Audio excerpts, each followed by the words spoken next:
my colleague, Celia Enriquez. She is our donor relations officer, and we are hoping that our national director will be able to join at some point too, at least to say hi. It's always great to have him join. My name is Mackenzie Brown. I'm the Director of International Resource Development for Habitat Guatemala. And essentially what we want to do today is present ourselves. I know you've probably heard a lot, probably through Bex and maybe some other members through the merger about what's going on in Guatemala, but we thought this would be a great opportunity for you to hear firsthand what's going on, how COVID is affecting our work, and how your tithe is also having a tangible impact on what we're doing here. So usually we do this in person. We do something called our tithe tour every year, and I'm sure you guys have had visits from our friends in El Salvador as well. But because of the pandemic, that's obviously not possible. So we thought this would be a great way to make the most of all of our technological platforms and reach out. So we'd like this to be rather casual. We want to share some information, but if anybody has any questions or comments, please feel free to chime in. I'll ask that you just go ahead and chime in with your microphone, because when I'm presenting, I can't necessarily see the hand raised function. So feel free to chime in. So before we get into our presentation, we wanted to do a little icebreaker, and I understand that we have 45 minutes, so I want to respect everybody's time as well. Oh, actually, I see DeLorean is here with us. Is that correct? Hi, DeLorean. Great to have you. So before we get started, I'll let DeLorean say a little welcome message. He's our national director, and then we'll dive into a little icebreaker. Go ahead, DeLorean. Thanks, Mackenzie. Hi, everyone. My name is Delorian Randich. I have the pleasure of serving as the National Director of Habitat for Humanity, Guatemala, since September 2020. In previous years, I was part of the board of directors of our affiliate, and I am pleased with the opportunity to now lead Habitat Guatemala. I am joined on this call by Mackenzie Brown, Director of International Resource Development, and Celia Enriquez, who collaborates by managing our tight partnerships. Undoubtedly, 2020 has been an atypical time for all of us. One of the most important annual activities for us is to personally approach to our main tight partners. However, as we cannot travel for now, we wanted to make the most of the virtual platforms. Connect with you and your affiliates and talk about what we are doing on our work here in Guatemala. And most importantly, reflect the invaluable support that your affiliates has given to us, as well as the tangible impact that your global giving has done specifically here in Guatemala. So thank you for your interest in this event and for your time to join us today. We hope that it is a pleasant and productive event and that you enjoyed it very much. Thank you, Mackenzie. Thank you, DeLorean. So like I said, we're going to get into a little icebreaker, and to respect that we have 45 minutes, we would love if everybody could present themselves, but I don't know if we'll be able to get through it. So we're going to pick, if 5 volunteers will go ahead and kind of play a little icebreaker game here with us, we would love that. So what I'm going to do is present this screen. Can everybody see my screen okay? Yes, Mackenzie. Awesome. Great. Thank you. So again, this is just to get to know each other a little bit. We hope that sometime in the future, the close future, that we'll be able to meet all of you in person here in Guatemala. But we're going to do a little icebreaker. So first I'm going to ask Celia this question so she can give us an example of how the dynamic is supposed to go. And then if Celia, you can go ahead and pick somebody else to answer our next question. I appreciate that. And we'll just keep going like that. And again, 5 volunteers, if you don't mind. We'd love for everybody to present themselves, but we're going to respect our 45 minutes here. So Celia, how many countries have you been to? Thanks, Mackenzie. So first of all, good afternoon, everyone. I'm Celia from Guatemala. And I'm just going to jump to the question, and I've been in 7 countries so far. So I'm gonna pick John for being our first guest today. John, if you would like to answer the next question. All right, John, what's your favorite family tradition, past or present? How many countries? 35. Whoa, 35. Wow. Great. Wow. Awesome. Do you mind picking somebody else for me, please? I'll do my buddy Carr. Okay, Car, what's your favorite family tradition, past or present? I'd rather do countries. I think I'm at 40. Go ahead. I think I'm at 40. Oh man, okay, we're just gonna keep going up here with the countries, huh? Do you mind picking somebody else and we'll pass along this question? Let's see if. Ooh, we'll pass on to Laura Belcher. All right, Laura, great to have you with us. What's the best habitat experience you've ever had and why? Which I'm sure you've had plenty, so it's probably hard to pick. That is hard.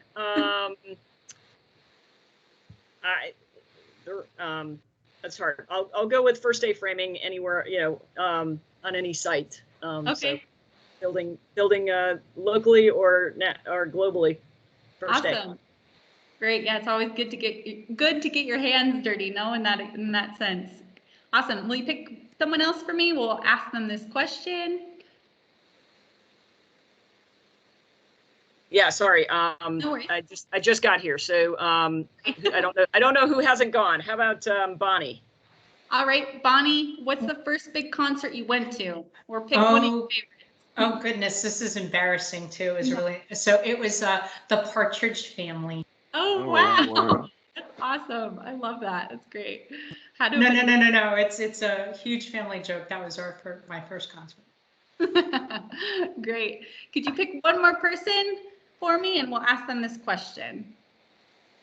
Let me see who all is on here.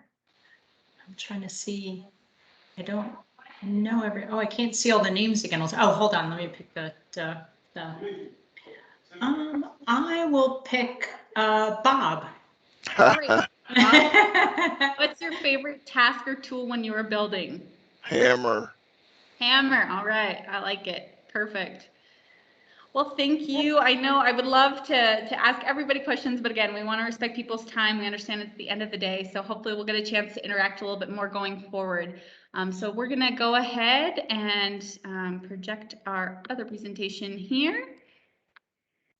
And essentially today what we're going to talk about is a little bit of context about Guatemala. I know some of you have been in Guatemala when you come to El Salvador on R&R.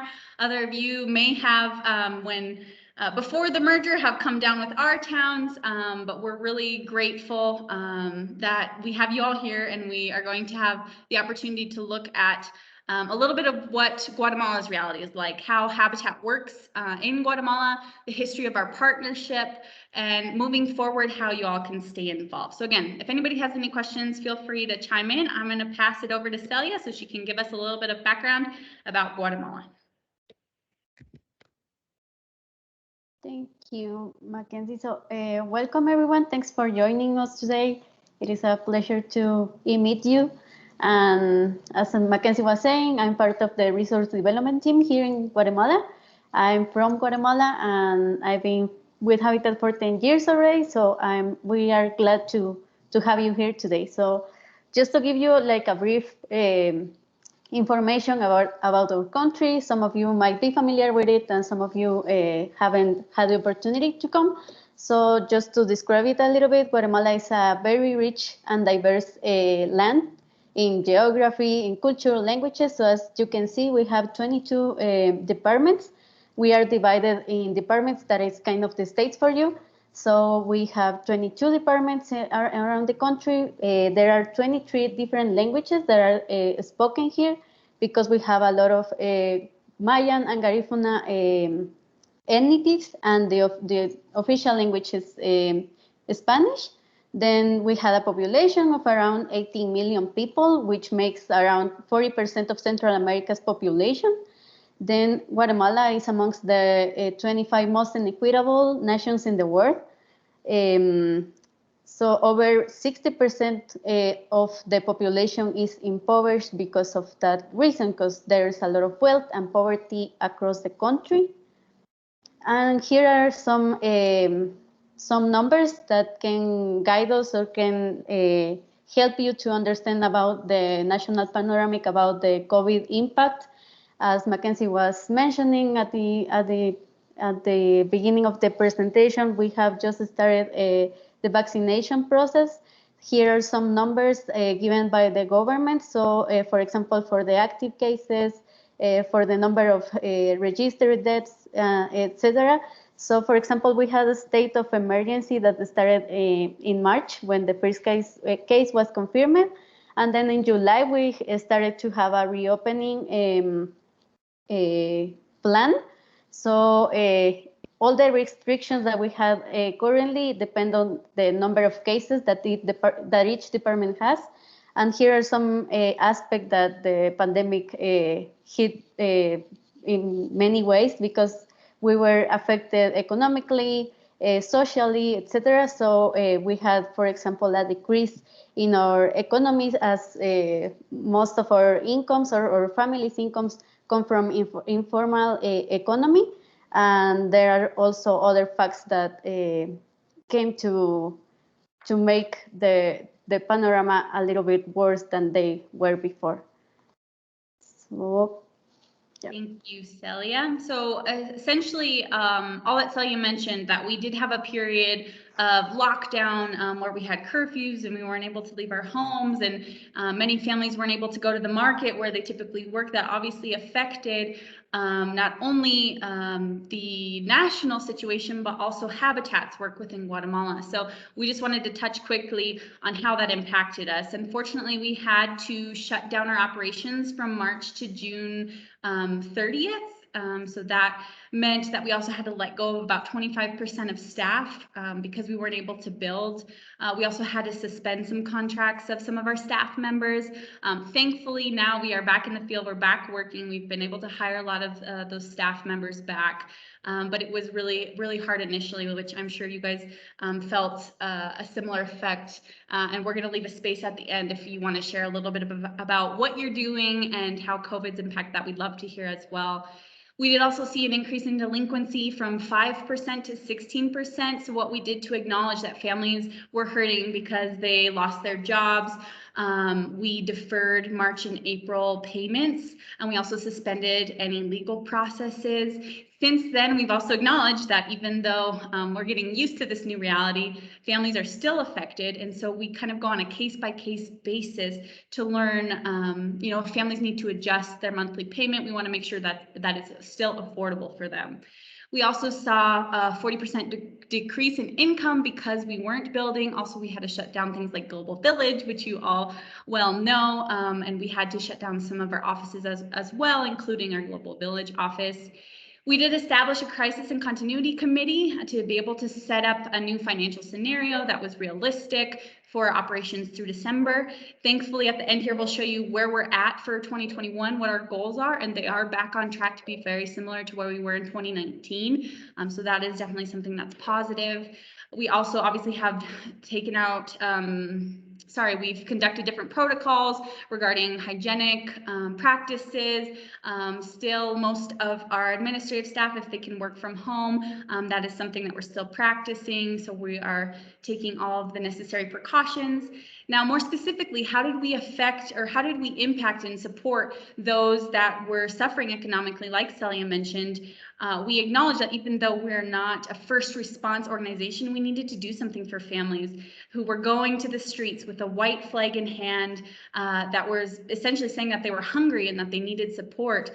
So we delivered food and hygiene kits thanks to national and international donors, where we were able to distribute more than 800 of these kits to different families across the country. And unfortunately, the pandemic wasn't the only thing that impacted us last year. We were hit by several tropical storms, which I'm sure you're very aware as well, affected El Salvador to a certain extent as well. So what we did to support these families is we delivered more hygiene kits to make sure that they could still practice, the necessary habits. We were in a pandemic, and yes, families were affected by different impacts to their home, but they still needed to make sure that they were wearing masks, using hand sanitizer, etc. We also delivered cash vouchers to support with temporary housing solutions while families were sheltering. Some of the shelters were full, and so we needed to be able to provide them with a safe place to stay until we could help repair their home. And so these cash vouchers helped with things like rent, etc. So we were able to support 265 families that were affected by these first storms that were called Amanda and Cristobal. I'm going to share a little slide here with some pictures of those food and hygiene kits. And unfortunately, those storms, Amanda and Cristobal, were not the only storms that affected us last year. In November, we were hit by 2 more storms called Eta and Iota. And so essentially we did the same type of response. We delivered food and hygiene kits with water filters. We also were grateful to receive gifts in kind like boots and different inflatable mattresses and blankets to help families with that transitionary period as well. So we were able to support 4 different departments, like Sally was mentioning, is similar to the states in the US. So thankfully we were able to respond. And I can also speak to that we have now begun more of our long-term response in the sense of repairing and rebuilding homes. We actually signed a MOU with World Vision last week, and so it's going to allow us to support 50 families with either a home repair or a home construction in the Department of Huehuetenango. So we are responding to those storms as well. So that's just to kind of give you a little bit of context about what's going on right now. We're going to take a step back, and Celia is going to mention a little bit about how we work in Guatemala. We're going to talk about our different housing solutions is what we refer to them as. So go ahead, Celia. Thank you very much. So yeah, we wanted to talk about our programs, about our work here in Guatemala for those who haven't had the opportunity to come through Global Village or hear about us. So this is our main housing program that we have, that is the home ownership model. So for example, when building a home with Habitat Guatemala, families receive a credit of around $7,300 US that they can use for construction. So the repayment occurs during the course of 8 to 12 years. And it is with a low interest rate that goes to inflation, account for inflation. And all Habitat homes are made of steel reinforced concrete block and cement. And they are designed to be resistant to natural shocks or tremors, as we have a lot of earthquakes here too in Guatemala, besides the storms. So the corrugated metal sheets roofing keeps the family dry during the Guatemala brutal rainy season. And while the houses that are built in Guatemala, in Guatemala's coldest regions, have wood paneling insulation in the bedrooms to keep the families warm. So you can see some of the pictures of our owner partner families and how they look like. We have 15 different designs from the families can choose from. And then, for example, we have work in some colonies that are like the neighborhoods. So the families are able to buy the land and also the house, because it is important to mention that the families that apply to our program, they need to own the land where they want to build. So when families, sometimes they don't own the land, Habitat helps through the construction of neighborhoods, so they can apply for both for both of them. So we can go to the other. Thank you. So this is our Healthy Home Kit program. This is one of the most important for us because it's a subsidized program, and we started it in 2011 because we were serving a lot of families, but at the end of the day, they were families that were able to repay for a house. But there's also a lot of Guatemalans who are living in poverty or extreme poverty. So according to the OPHI, for example, 61.6% of Guatemalans live in poverty and 23% in extreme poverty. So there are families in the rural areas that don't have access even to the most basic services like sanitation, drinking water, or other services. So this Healthy Home Kit includes 3 products that are the smokeless stove, the water filter, and the latrine, and families can apply to one of these components just for the price of 150 quetzales and sweet equity, and it's like $20 when we put it in those numbers. So this is how our healthy home kit looks like. This is the smokeless stove. As a lot of families, as I was mentioning, they have to cook over open flames that they have built by themselves. So the smoke is always inside the house. So the smokeless stove seeks to take all the smoke out of the house and reduce a lot of respiratory diseases. This is the water filter because a lot of families don't have a water treatment at all. So this filter reduces the 99% of bacteria and makes water drinkable. And this is how the latrine looks like. It's a plastic toilet, and this is the structure that is made of. And this helps a lot because families don't have an adequate sanitation process or system, so they give privacy to the family and also better and healthier living conditions.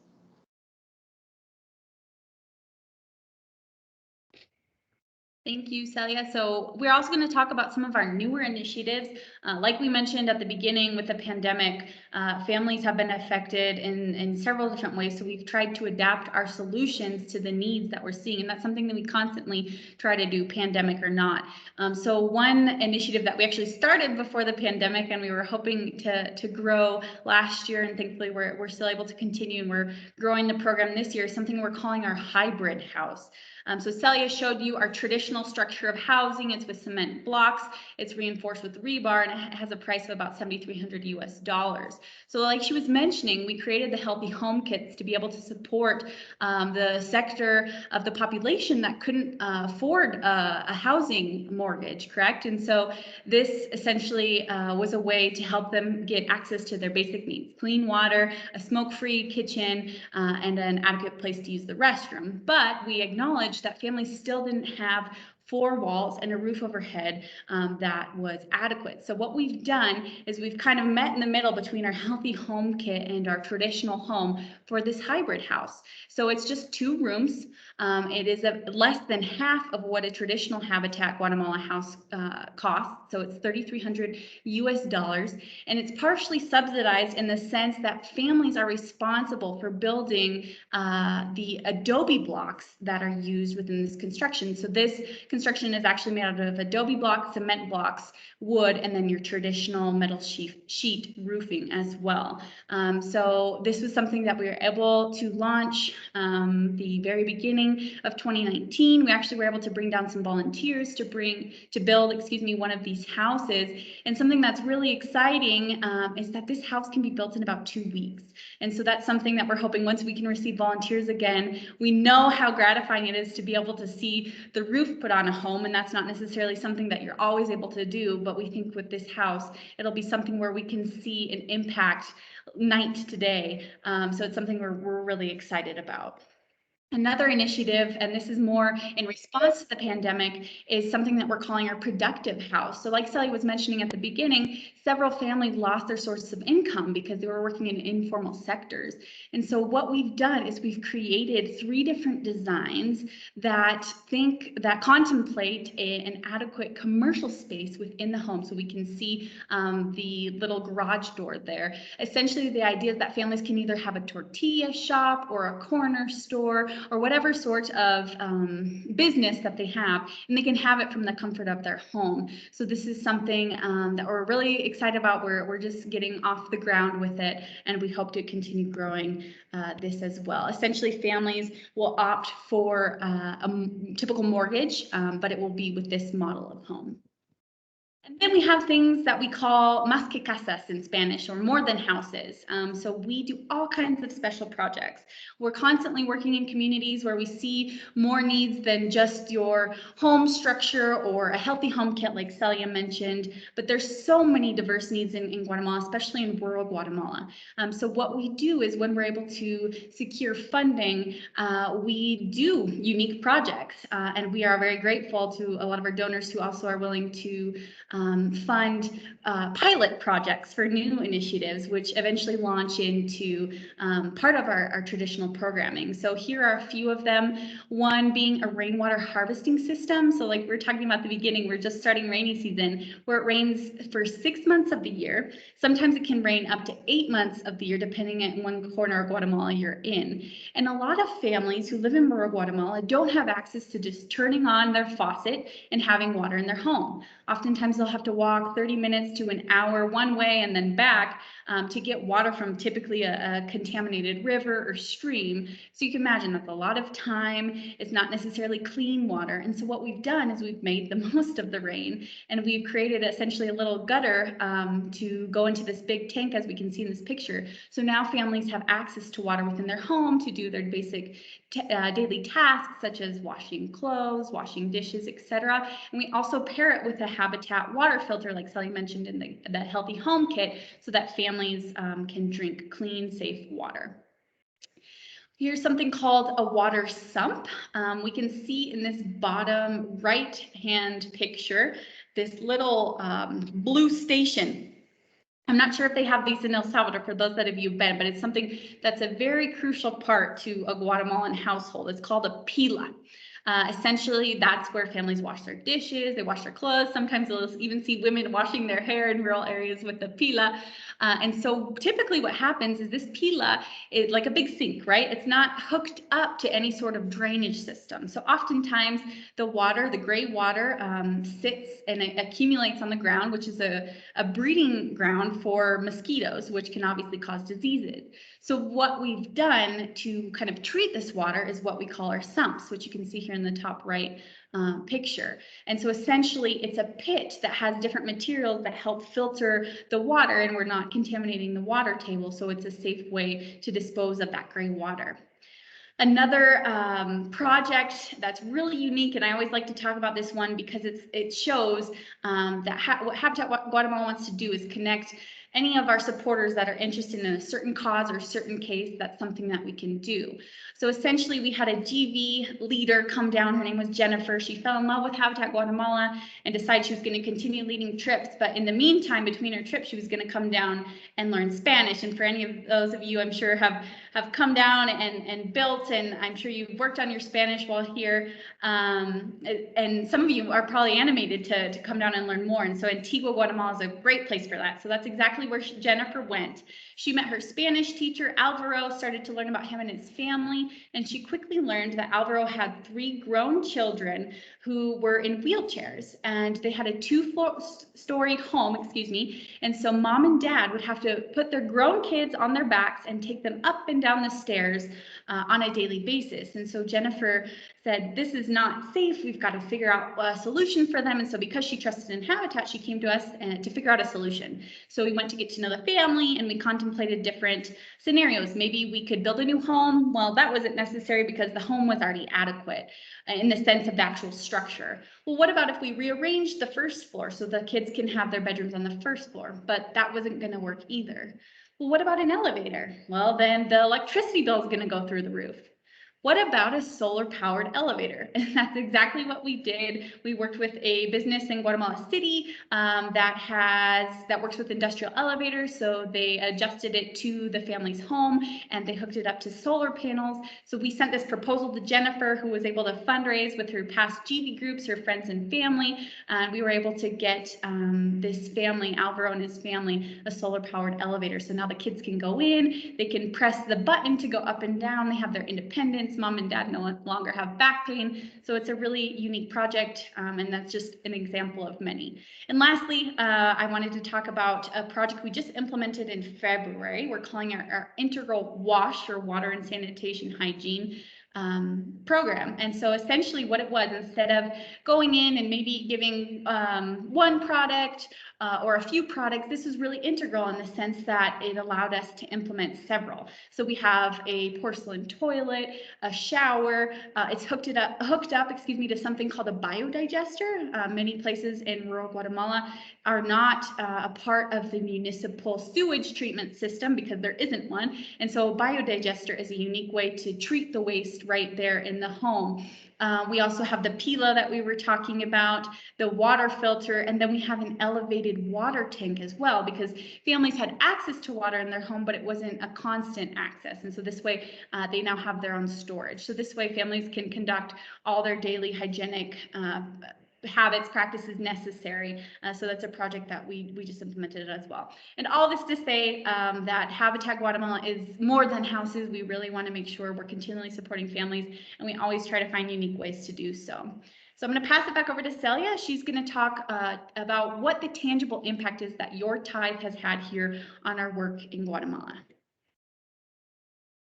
Thank you. So these are some numbers that we for sure wanted to share with you, as the relationship that we have through the years has been very important for a lot of families, for a lot of staff here in Guatemala and there in North Carolina. So we wanted to reflect how your tithe has impacted us through the years.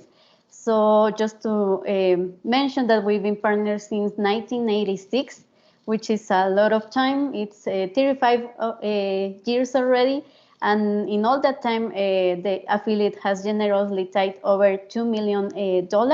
This is some numbers that we receive from Habitat International through our monthly reports and etc. So we have tracked them all and made sure that you receive families profiles, that you receive a lot of reports about the work that we are doing with your tithe, because it's a huge impact. You're not just helping a lot of families in your community or in your state, but also globally you are making a huge impact, and especially here in Guatemala and in El Salvador.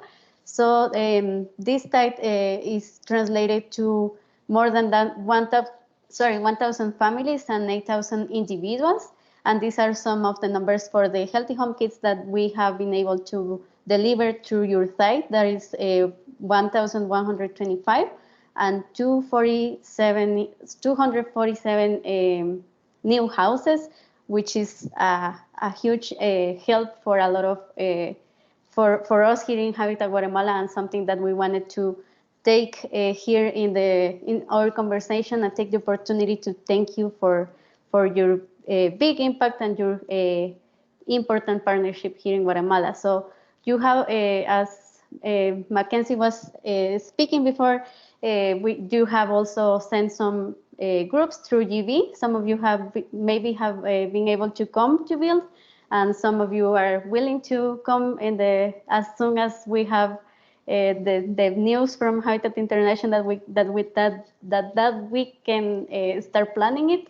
So we wanted to share some profiles of the families that you have helped before. So for example, last year, Charlotte was still able to come in February, it was just before the pandemic. So we are very glad that we were able to have 2 months with our GV teams.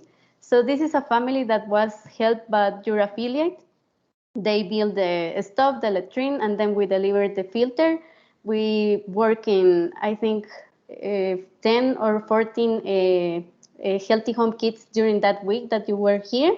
So this is the story of Selena.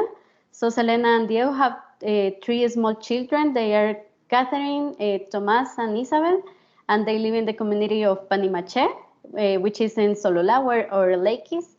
And then while Diego works in the cornfield, Selena takes care of the house and the children. The family learned about the Healthy Home Kit program through a local Habitat volunteer. And she says, we are very happy with the new stuff because the smoke no longer stays inside the house, and my children and I are not suffering from respiratory diseases or burns anymore. So the new latrine gives us more privacy, and the water filter has helped us a lot to have access to clean water and improve our health. So about the group of volunteers who helped them to get their kit, the family says, we are very happy. We are very grateful for all the hard work that they did. We remember having a good time with them. They are very kind people. We hope they all are well and safe. So thank you very much. This is the testimony from the family that you were helping with. And this is another family, if you want to read it, Mackenzie. Thank you. So yeah, as Celia was mentioning, it's super important that you're able to see tangible impact, you're able to see the results. And oftentimes, even though you're able to come and build with us, you don't get to see the results. So one thing that's really important to us is that we're able to give these family programs. So after this call, we're going to share this presentation. We're going to share a few links for those of you that may have not been able to see some of these profiles, and that's something that we're going to continually do throughout our partnership. So the other family, one of many that was supported during the GV trip from last year is Rosa Tecun. And so Rosa and Sebastian are the parents of Dennis, who's 1 year old, and they live in Panimache, Sololá. Sebastian works as a mason, and Elvira takes care of the house chores and the baby. When we ask them about how they feel with the Healthy Home Kit they received last year, Rosa says, "I'm very grateful with God and Habitat for these products. Now I can cook my tortillas and beans easily. The smoke goes outside and we are saving firewood. Also, the latrine gives us more privacy and hygiene, and the filter provides us with clean water and we no longer get sick." About their day with the volunteers who helped them, she says, "I can't thank them enough for the help we received. They left their families and their country just to come help our community, and they worked very hard. I hope they are well, and I wish them all the best." So sorry, we're going quick here. We want to respect the 45 minutes. There's so much information that we want to share, but we're going to talk a little bit about where we're where we're moving going forward, excuse me, and how you all are invited to be a part of that.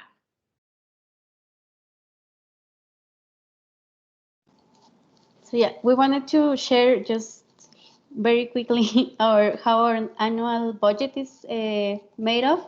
So these are just average numbers. So for example, 85% of our budget is made of mortgage payments.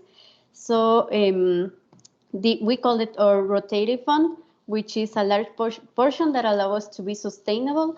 But our partnerships and donations are what keep us growing and help us to make enough funds to keep helping more and more families while they are paying for their houses, and especially because we use those funds for the subsidized projects, special projects that we have. So about 10% of the annual budget comes from international fundraising, and then 5% from the local or national fundraising. And here are some numbers that we also wanted to share with you. We have 42 years of building here in Guatemala. We have a coverage of 25 offices across the country.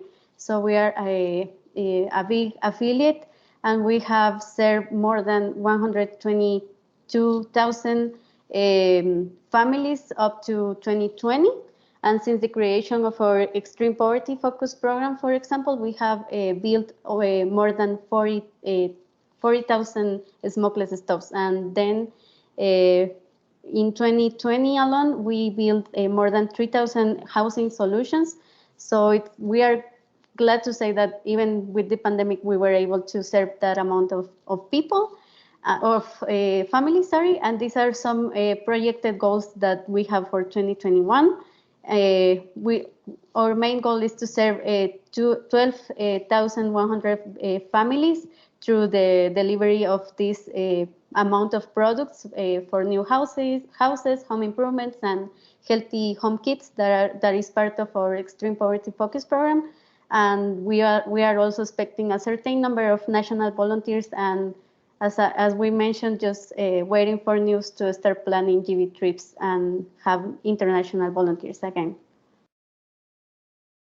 Thank you, Celia. So all these numbers that Celia just mentioned, more than 122 housing solutions, which remember, that is not just homes, that's our healthy home kits and all those other special projects that we've mentioned. We're happy to say that together we've been able to reduce the nationwide housing deficit by 6.64%, which is awesome, because the nationwide housing deficit is large. Unfortunately, because like Celia was mentioning at the beginning, the population is continually growing, and a family of 4 quickly becomes a family of 6, which means the home itself is overcrowded. So here we're talking not only quantitative but qualitative. So the housing deficit is unfortunately growing. According to Guatemala's Communication and Infrastructure Ministry, the housing deficit has increased by 39% in the past 6 years.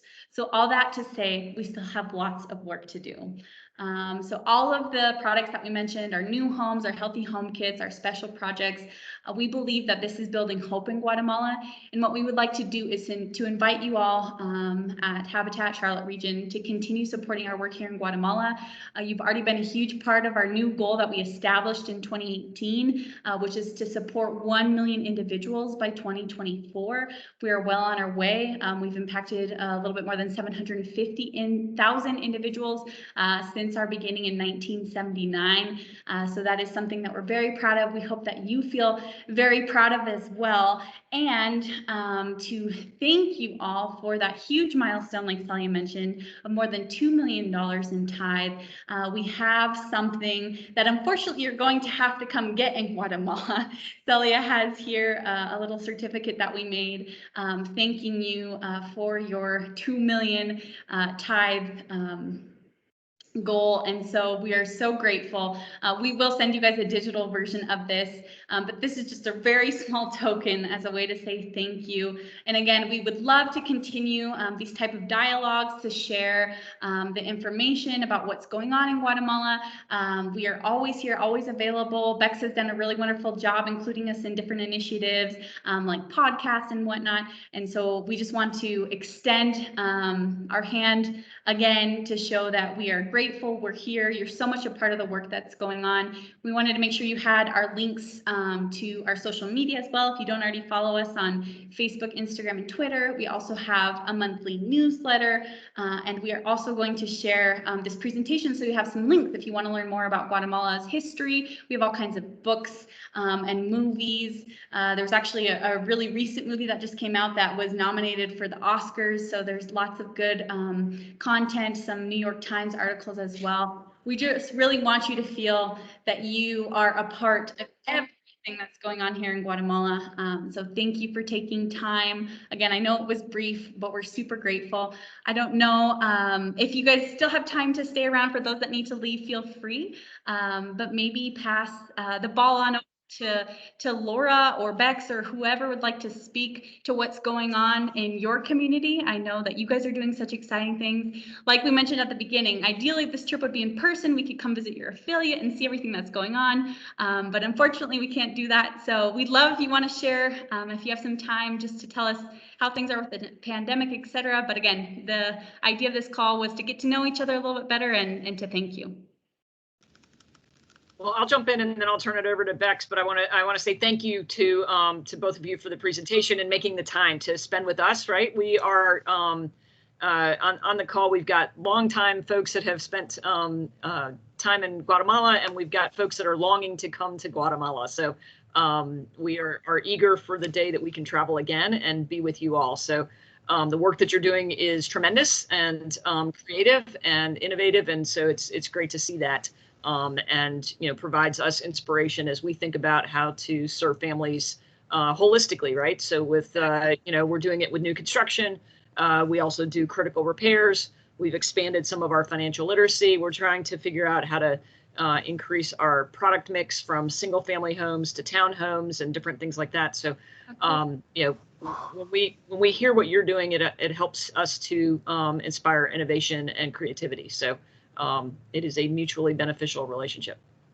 Great. Thank you, Laura. Yes, we're all awaiting you with open arms. So as soon as everybody's vaccinated and we can do this, we're here. We're ready. Thank you. Bex, anything else for the group? No, I just want to thank you guys for presenting and also everybody for joining us and learning more about what the work that Guatemala is doing.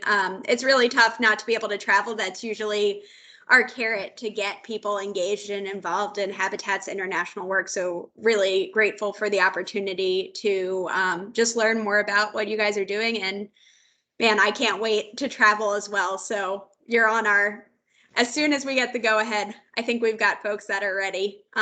So we're really excited and can't wait to spend time with you guys in person. Great.